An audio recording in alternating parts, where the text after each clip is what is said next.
Okay, nag-gitsa tayo ng pabo. May bisita tayo galing ng Abu Dhabi. Nag-request sila na gusto daw nilang matikman ang ating pabo. Magano ka doon na po, Ginawa natin. ikot-ikot mo kunyari. Palitson tayo ng Bago lang ako din. commerce. Gusto nila matikman dahil hindi pa daw sila nakakatikim ng lechon pabo. So, Ito talaga guys, ayan, ang buhay natin pag naglilitsyon. Kailangan mo kumain ng boss, usok. yan yung ating bisita. Yan. Jeter. So kailangan dapat ano na siya, maintain mo lang Gusto yung niya siya na mismo yung rotation niya yan yung para papaikot pantay sa lahat. pabo. Yan. So, welcome guys sa aming farm Tuwa siya. dito sa Antonio Okay, Seeds. tingnan natin mamaya ulit. Balikan natin ito pagka Maraming kakainan natin ng pabo. Pag matapos ng pagluluto na, ito yung farm natin. Yan, yan yung building natin. Mga kabaners.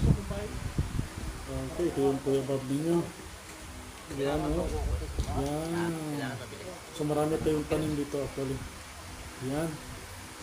This is what we call pabo. Thank you very much. It's so yummy. Hi Doggy. Sarap. Pamukagat